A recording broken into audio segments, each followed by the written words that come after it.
at New York Comic-Con. I'm Katie Wilson, and have any of you guys out here heard of a little show called The 100? Yes, we have a big crowd out here, and it is one of my favorite shows, so I am so honored to introduce two of the cast members of the show. So let's bring them out here. We have Eliza Taylor, Bob Morley, and creator and executive producer Jason Rothenberg. Hey, guys. All right, let's give it up for them again. Come on. Hello. Yeah. Hi, guys. This is so exciting. How are you guys today? Good. Yeah, pretty good. Awesome. Yeah.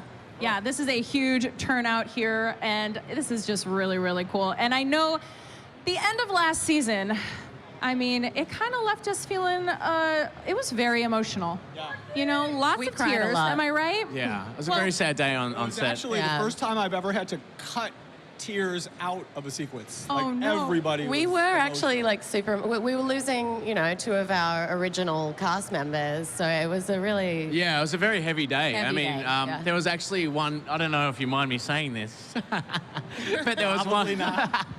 There was one take that me and Eliza were doing, and everyone's there. It's very emotional, and you can hear a grown man crying from behind the monitors, and it was Jason. Yeah. It's very. Yes, I was crying. We had our AD read Monty's part because we knew that as soon as we had Chris read it, these guys were gonna turn on the waterworks, and it didn't matter. The AD made me cry. Yeah, Yeah. no, it was So. a special day, that's for sure. It was. And speaking of tears, you know, let's actually show a clip from last season.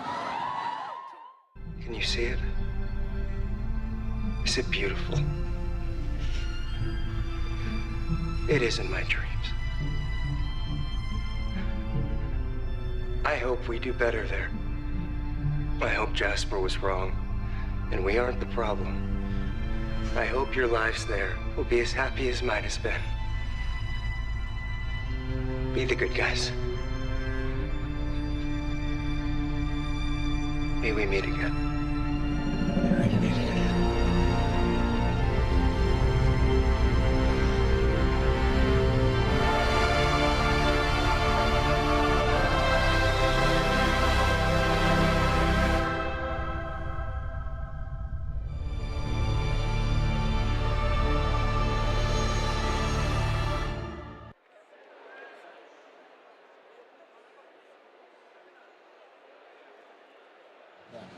Absolutely emotional, guys. How about that finale? I mean, I see a few tears in the audience here, but I am so curious. I mean, how is Bellamy and Clarke's relationship going to be changing next season? And they have to discover a new planet now. What can we expect from that as well? A lot. A lot. Ironically, even though we're jumping 125 years in the future, things pick up emotionally right where they left off, because it's as if, well, first of all, these guys did wake up, and it's as if they went to bed the night before and woke up the next morning, you know? Yeah. Whereas last year we did the 6-year time jump, and everybody missed a big chunk of everybody else's lives. Bellamy had a girlfriend, Clarke had a daughter, you know. This season we pick up right where we left off. And what can we kind of expect maybe from your guys' characters and the relationship? Certainly. Well, I mean, there's a lot of exciting new pairings that are happening. Yeah, true. Exciting and unexpected groups of people to pair together. Yeah.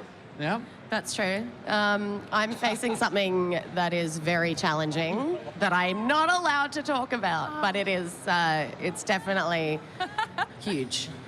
I feel like this show is racking up deaths like it's Game of Thrones or something. know. I mean, can we even call it the 100 anymore? No, there's like it's 4 like people left on the 100. Yeah. The four. I mean, I think that's what we should go with. Was there a certain death that specifically like hit you the hardest? Gosh, I mean, so many. Charlotte, probably for me. Charlotte. Oh, man. That was season 1, episode 3. No, 4. What was it for? Episode 4. Gotcha. Yeah, no. Yeah, I mean... I would have to say for me, it's Chris and Chelsea. Yeah. I mean, losing two of our main characters, really good friends of ours, and Losing Devon as well was really... we cried a lot that night. yeah. just a lot of like friends of yours. I know you're going to see them, but it's just also you're not going to go through a whole season with them, side by side. So that was a bit tough. Yeah, I mean, we know when we're going to kill a character that And Lexa, it affects their life. I was saying, when a character dies, when we make the choice to kill a character, it affects their lives as Bob and Eliza too, because they're losing a friend on a day-to-day basis, right? So it sucks. It's hard. That's a very hard conversation always. Yeah, all of these characters have gone through so many hardships. So what does a happy ending look like? Oh gosh, you got me there. What does a happy ending look like? I mean, I guess I don't know. What's a win in your eyes, Jason? I felt like the ending of last season was what a happy ending looks like. It was pretty hopeful. Yeah. It was nice, as opposed to like what we usually do. We've turned the page. It's a new story. It's a new world. There's, we're not playing with the same theme of whatever it takes to survive. Mm-hmm. It's much more about trying to fulfill Monty's wishes for them of doing better and being better. It's going to be hard to do that. Survival will always be an issue for sure, but I won't say it's more hopeful, but they encounter some things in this new world that will be surprising, that we can't talk about. Of course. Well, let's talk about last season. When you guys were reading the scripts, was there one moment that you were reading and just your mind was blown? Probably the ending for me. Yeah, the ending was pretty amazing. Yeah. Yeah, I don't think I told you. I don't think I told them about what the ending we didn't was know before the script came out. Yeah. So, I think I might have heard from Chris maybe. yeah. There was that. I also thought, we'd kind of heard rumors of the cannibalism for a while. Oh yeah, that. But then when I actually saw like the gelatin human it flesh. was so And and Ian's is a vegetarian. Henry Ian's a vegetarian. Is he? So, I didn't know. Oh no, he's a pescatarian. pescatarian. He's a pescatarian. He's almost full vegetarian. He's a pescatarian. He only eats fish that eat other fish. Oh. Yeah. That's a pesca? He's a pesca. Henry Ian's a pesca. There you go. There you go. The cannibalism was definitely hard to read and then watch. Yeah. Yeah. The worst kept secret of the season. All right, you guys have to choose one person to rebuild humanity with. Who do you choose? Like me as myself? It doesn't matter. In Your the character show or in your the character or just in the world. It wouldn't be Donald Trump. No. I'm not touching that one. I don't know. That's a tough question. Gosh. I don't know. There's like. Correct answer. You I just mean, say if I had to Clarke. go like within the show, let's go Let's keep it within that realm. Yeah. Rebuild the world. I mean, I was going to say Becca, think- but she's very good at destroying them. That's true. I think but Murphy, he never dies, Never dies. True. Yeah. and Yet. I don't know, he'd keep things interesting for sure. No, sure. Keep it spicy. Yeah. Yeah. McCreary. McCreary? Oh. Yeah, him too. Oh yeah, both of those guys, for me. Yeah. There are so many shows doing crossovers these days. Not us. But if you ever did do a crossover, what show would you want to cross over with? I reckon we should go with Brooklyn Nine-Nine for same. Oh, that would be great. Yeah. That would be fun. That would be hilarious. Yeah. We could get Clarke and Bellamy as buddy cops and yeah. turn it into I I want to work with comedy. Peralta. Yeah. Me and Jake Peralta, Yeah. solving crimes. He's the best. Yeah. Yeah, I love that show. Well, the show has literally traveled through time and space. Did you ever think that this world could become such a large universe? Yeah, I mean, when we started, it was definitely sort of experiencing it. Thank you. This is new to me. When we started, it was looking at the world through their eyes, like through a keyhole, and all we saw was that keyhole. But we knew, if we were lucky enough to get to keep making the show, that we would expand it outward and begin to bring in other perspectives. And what we always try to do, obviously, is show the story from the bad guy, for lack of a better words, point of view. And by doing that, you're sort of widening your scope and building out the world. So you can expect a similar kind of idea as we do book 2, as we begin to see this world from their points of view at the beginning, and then meet others, and then begin to see and find out about, what's happened in that world. So. Yeah.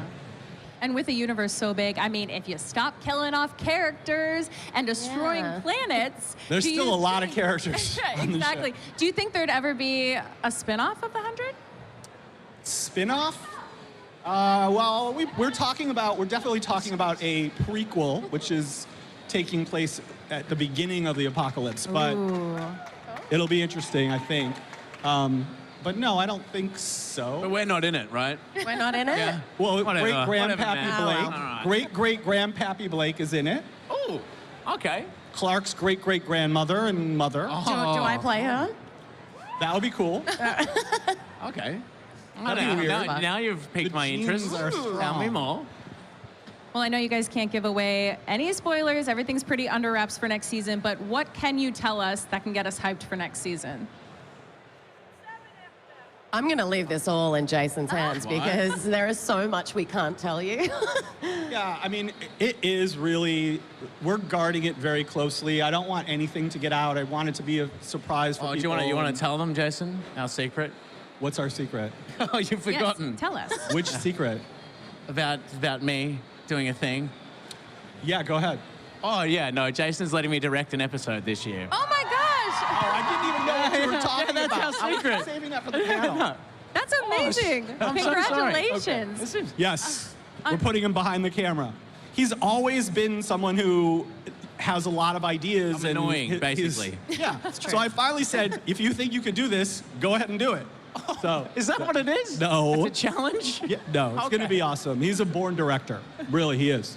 Thank you. Guys, unfortunately, we are out of time here today. Thank you so much for being for here. having We're us. so excited for next season. Guys, please give it up for Eliza Taylor, Bob Morley, and Jason Rothenberg. You guys at home, make sure you're following along with us on Twitter using the hashtags NYCC and hashtag It's a Fan Thing. And we'll be right back with Reign of the Supermen cast.